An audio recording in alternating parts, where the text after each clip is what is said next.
Hello students. Next topic is Human Genome Project. Human Genome Project, the name itself explain the meaning of the topic is human means we are talking about ourselves. ठीक है. Genome means related to genes, gene related to human, and project that is doing any work over the human genes. This kind of practice is known as Human Genome Project. Exactly, this project was based on the human genes. Ki how many types of genes are present within a human, and in what numbers. What exactly the count of genes is in a human DNA. बेटा इसके बीच project में बहुत सारी ये multi tasking project था. Not even from the India, from whole world, from different countries, different scientist, and the scientist और experts are from different areas including mathematics and sciences and all, worked together to find out the total number of nucleotide present within a human genome. So they worked together for 13 years. बेटा ये 1990 में शुरू हुआ था, 1990 में. 2003 में इसकी completion हुई. उसके बीच में उन्होंने जितने भी ह्यूमन बींग्स एक ह्यूमन सेल में, एक डीएनए में जितने भी बेसिस थे, एज वी डिस्कस्ड अर्लियर, की जो डीएनए है it is made up of nucleotides containing nitrogenous bases, AGTC. On the basis how many nucleotide bases are present within a DNA. So this type of work is known as Human Genome Project. It was we called it, it was a mega project. Mega means a very large project. Approximately कहते हैं कि human genome में कितने base pairs हैं, 3 × 10⁹ base pairs. सो अगर हम देखें कि एक बेस पेयर को सीक्वेंस करने के लिए हमारे पास $3, अगर $3 हमारे पास बेटा एक्सपेंडिचर आता है एक सिंगल बेस पेयर को सीक्वेंस करने के लिए, तो if you multiply it with the total number of base pairs, the estimated cost come out to be $9 billion. 9 billion US लगे बेटा हमारे पूरे डीएनए को सीक्वेंस करने में लगेंगे.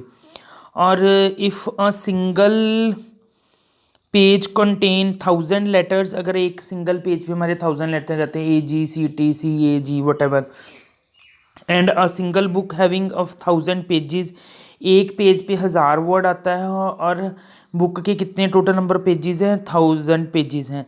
सो how many books are required to compile or to write the DNA sequence, and that is 3300 books are would be required to store the information of DNA of a single human cell. So the numerous amount of data expected to be generated also necessitate the high use of high speed computational devices. तो बेटा इतना ज़्यादा data को अगर आप generate करना चाहते हो, एक नेसेसिटी है हमें कि इसको हम स्टोर करके रखें. So for this we need a high computational devices, that is data storage and retrieval or analysis. So as we know कि we are living in a advanced era, that is in computer era. तो computer का world है, तो everything is stored in a database. So we are also take or we are not, we can say the scientists also take help from the software engineers to store this the information of DNA sequence. And this human genome project was closely associated with rapid development of new era in biology. बेटा इसके साथ ही हमारे पास biology में एक बहुत बड़ी एक development हुई और एक नई ब्रांच आई जिसको हमने बोला bio informatics, that is relation of और combination of biology with computers. This type of branch is known as bioinformatics. So what were the goals of human genome project? First was the identifying approximately 20,000 to 25,000 genes in human DNA. कितने gene थे हमारे पास? 20 से लेके 25,000 तक जो gene थे उनको identify करना था। हमने सीक्वेंस देखना था। 3 billions chemical base pairs that make up human DNA, आपको पता है base pairing adenine with thymine, guanine with cytosine, तो कितने उनको पूरा सीक्वेंस्ड करना था। इस इंफॉर्मेशन को डाटाबेस में स्टोर करना था। फोर्थ वन इज़ दी, हमें और बढ़िया टूल्स चाहिए थे इसको ह्यूमन के डीएनए के सीक्वेंस को एनालिसिस करने के लिए। Fifth one is the goal transfer related technology to other sector such as industry. इस टेक्नोलॉजी को आगे इंडस्ट्रियल लेवल तक लेके जाना, इंडस्ट्रीज़ में ट्रांसफ़र करना कि वो भी इसकी हेल्प से कुछ और नई डिस्कवरीज़ कर सकें। और साथ ही साथ इसके बारे में बेटा एड्रेस करना, जागरूक करना कि ethical, legal and social issues क्या हैं। अगर कल को ये ना हो कि एथिकल्स मतलब सेट ऑफ रूल्स, हमें कुछ रूल्स डिफाइंड करने थे कि ये चीज़ होनी चाहिए, ये नहीं होनी चाहिए, ये चीज़ हम इंक्लूड करेंगे, ये नहीं करेंगे। सो यू कैन दी, और ये लीगली होना चाहिए था सब कुछ। देयर इज़ नो, और कोई सोशल इशू नहीं होना चाहिए था behind this. There is no any harm और no any kind of argument from the other peoples or other areas of this research about this project। तो सब कुछ क्लियर कट होना चाहिए। These were the main 6 goals of human genome project. I already told you कि इसको पूरे को 13 साल लगे थे ह्यूमन जीनोम प्रोजेक्ट को। ये 1990 में शुरू होके 2003 में कंप्लीट हुआ था। तो जो बेटा जो इसके बारे में जो प्रोजेक्ट था, इसने हमें बहुत सारी वेरिएशंस के बारे में बताया, रेवोल्यूशनरी न्यू वेज बताए हमें डायग्नोस के, ट्रीटमेंट के, ठीक है। हमें बहुत सारे डिसऑर्डर्स के बारे में पता है जो ह्यूमन बींग्स में होते हैं। इसके साथ साथ हमें क्लू मिला ह्यूमन बायोलॉजी के लिए। हमें कुछ नॉन ह्यूमन ऑर्गेनिजम्स के डीएनए सीक्वेंसिंग के बारे में भी पता लगा, ठीक है। हमें उनकी नेचुरल कैपेबिलिटीज़ के बारे में। Even this type of project also enhances और प्रमोट द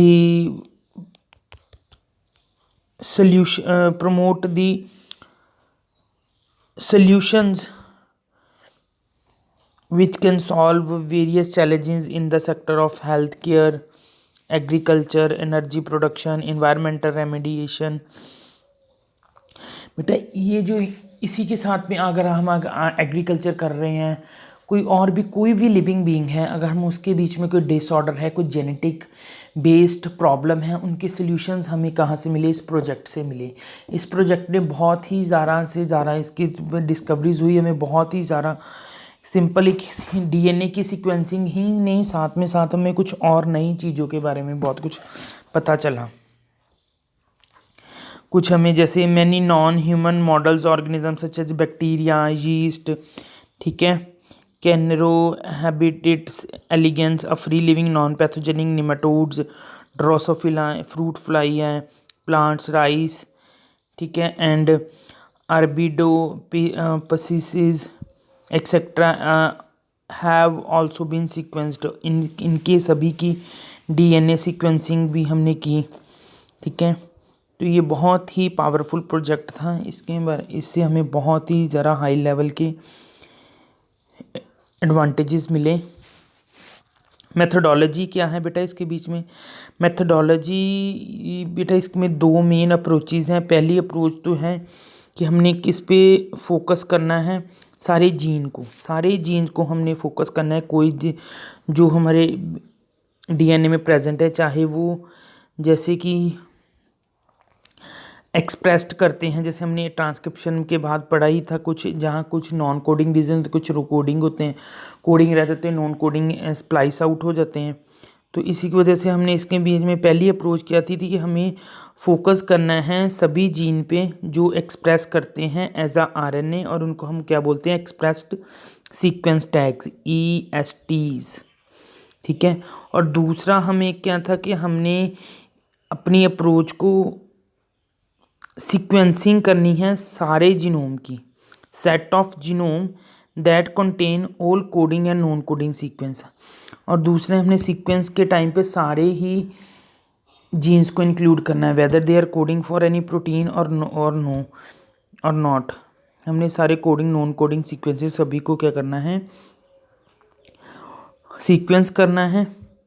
एंड इनको हम क्या बोल देते हैं, इस टाइप की सीक्वेंसेस को हम बोलते हैं सीक्वेंस एनोटेशन। ठीक है। What is sequence annotation? We can say the whole set of genome that contain all coding and non-coding sequence and later assigning different region in the sequence with function is termed as sequence annotation। कि हमने सारे coding non coding को sequence कर लिया, sequence करने के बाद we just gave them a particular, और we identified their particular functions. जो हमने पर्टिकुलर फंक्शन उनके आइडेंटिफाई किए कि इसका ये काम है, ये काम है, this is known as sequence annotation. तो सीक्वेंसिंग के लिए हमें पूरे का पूरा डीएनए को पहले आइसोलेट करना पड़ता है सेल में से, फिर उसके छोटे छोटे हमें पार्ट्स फ्रेगमेंट्स में उसको तोड़ना पड़ता है। ठीक है।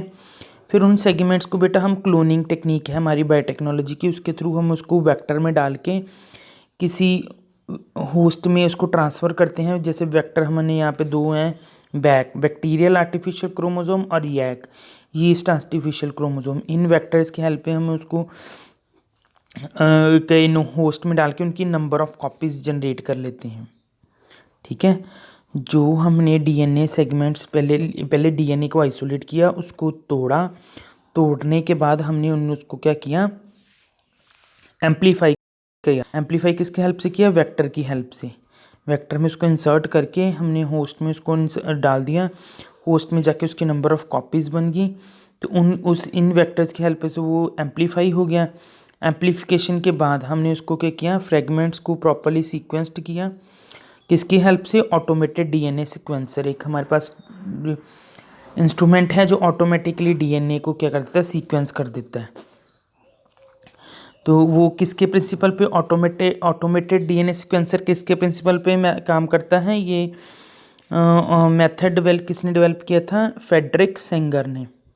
ठीक है। इसको बेटा अमाइनो एसिड के सीक्वेंस के लिए भी क्रेडिट मिला था। ये सीक्वेंस बेटा जब अरेंज हो जाएंगे, ठीक है, तो based on their some overlapping regions present in them. और बेटा जब इस सीक्वेंस के बाद हम देखेंगे कुछ रीजन्स आपस में ओवरलैप भी करने हैं एक दूसरे के साथ, तो इसके लिए हमें क्या चाहिए, ओवरलैपिंग फ्रेगमेंट जो कर रहे हैं सीक्वेंसिंग के टाइम पे, तो हमें alignment of the sequence was humanly not possible. इसको अलाइनमेंट को हम ह्यूमनली नहीं पॉसिबल है, ह्यूमन्स इसको इस अलाइनमेंट को सीक्वेंस नहीं कर पाते। ठीक है। प्रॉपरली अलाइन नहीं कर पाते, ठीक है, सीक्वेंस को। तो इसके लिए एक स्पेशलाइज्ड बेटा कंप्यूटर बेस्ड प्रोग्राम है, ठीक है, जिसकी हेल्प से इन सीक्वेंसेस को प्रॉपरली एनोटेटेड किया जाता है।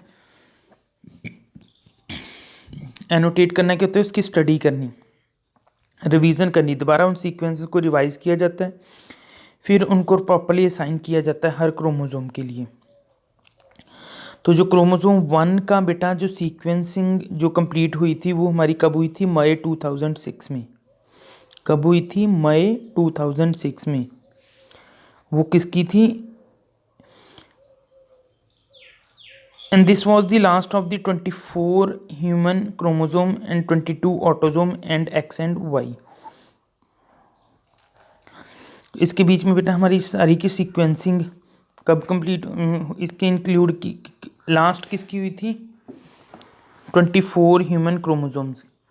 आपको पता ही है 22 पेयर ऑफ क्रोमोसोम है और एक पेयर हमारे पास सेक्स क्रोमोसोम होता है एक्स एंड वाई। इन सभी की सीक्वेंसिंग हुई। उसके बाद एक हमारे पास और चैलेंजिंग टास्क था बेटा, genetic and physical map on the genome, कि हमने उनको प्रॉपर लोकेशन देनी है।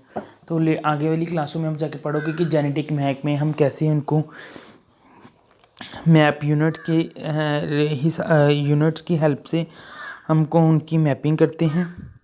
ठीक है, तो this was generated using information on polymorphism of restricted endonuclease recognisation sites and some repetitive DNA sequences known as microsatellites. तो बेटा हमने जो डीएनए की जीनोम की मैपिंग है, उनको इतने इतने डिस्टेंस पे हैं, तो उसको किसकी हेल्प से हमने इनकी मैपिंग की, किस हेल्प से हमने उनको नाम दिए, हमने एक रिस्ट्रिक्शन एंडोन्यूक्लियस कौन सा होता है, जो डीएनए को सेंटर में से काट दे।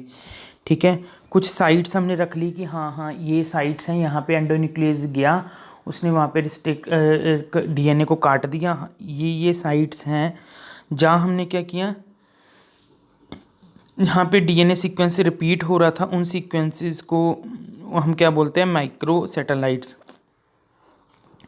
इनकी हेल्प से हमने क्या किया, डीएनए की फिजिकल मैप जीनोम का क्रिएट किया। जेनेटिक और physical map on the genome हमारे पास क्या हुआ, जीन्स की प्रॉपर लोकेशन पता लगी, कौन कहाँ पे पड़ा है, कौन सा जीन कहाँ पे पड़ा है।